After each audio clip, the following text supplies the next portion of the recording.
This is Golden Spike National Park. East meets west. This is where the Transcontinental Railroad came together on May 10th, 1869. Kind of like an old style rap battle, right? You had Big Smalls over here on the east, and then you had Tupac over here on the west, all like, West Side. They didn't get along. They didn't like each other. But Abraham Lincoln said, hey man, you guys got to come together and form a railroad that goes from east to west.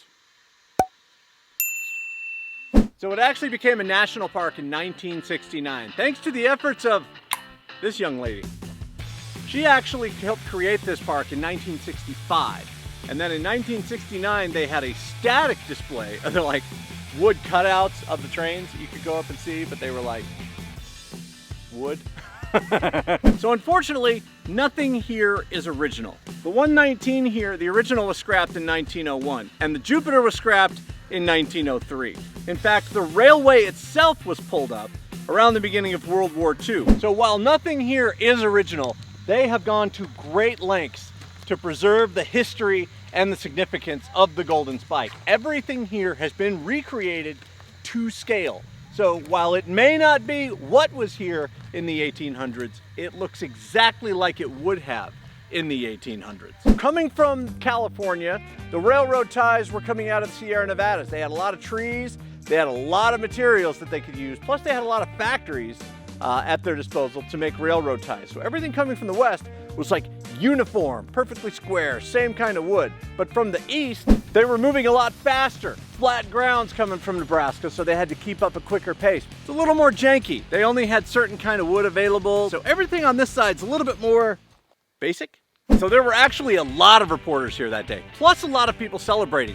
Upwards of 3,000 people right here, plus 10,000 workers on this side, 10,000 workers on that side, and all the reporters were kind of guessing on what really happened. Nobody really knows what was said or what went down that day because it was so noisy, the party was so rowdy that the reporters ended up just kind of guessing.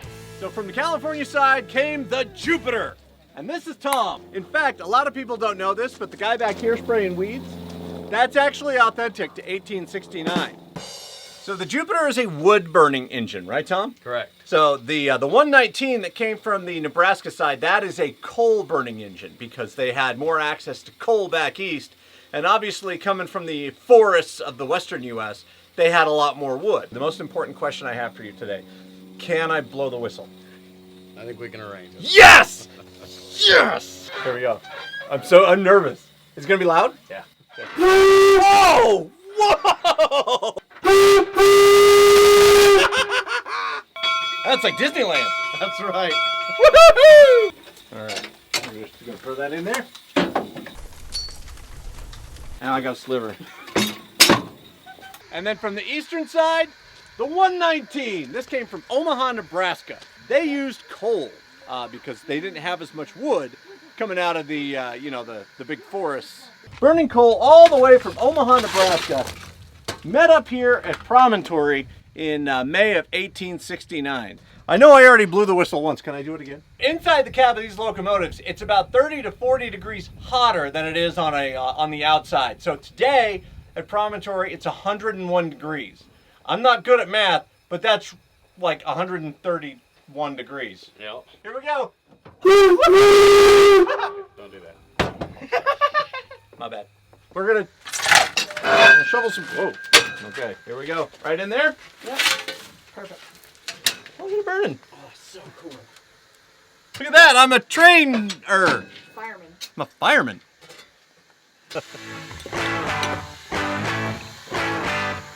I don't have a hammer. So this would be a replica of the Golden Spike. Believe it or not, there were actually four spikes used in the ceremony. You had a Golden Spike, which was from Leland Stanford. He was the ceremonial last spike. You also had a Silver Spike from Nevada. You had another Golden Spike from the San Francisco Chronicle, and you had a blended silver and gold spike from the state of Arizona. Utah was like, nah, we're good. We don't want to do this. So get this, there was actually a fifth spike that was never driven in. The guy who made the original Golden Spike was a guy named David Hughes.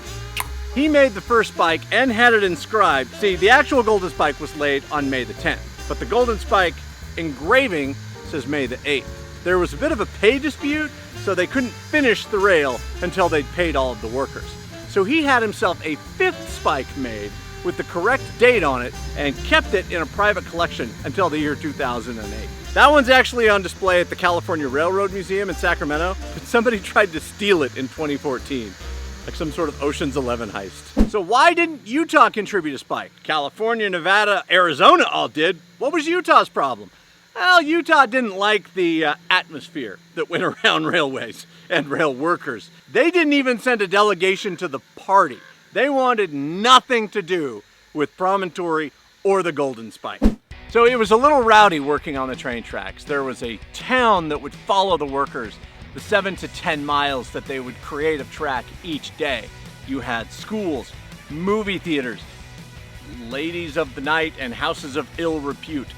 In fact, it was such a town that J.H. Beadle, a famous reporter at the time, said that while Promontory may be at the elevation of 1,400 feet above sea level, morally speaking, it should be 14,000 feet below the earth because that's closer to hell.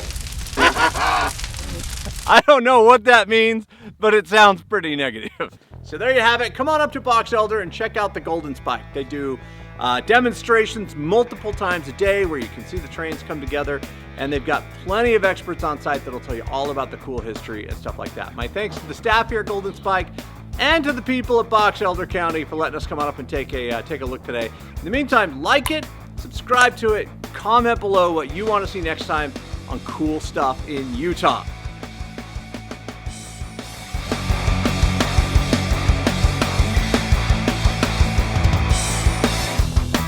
Right.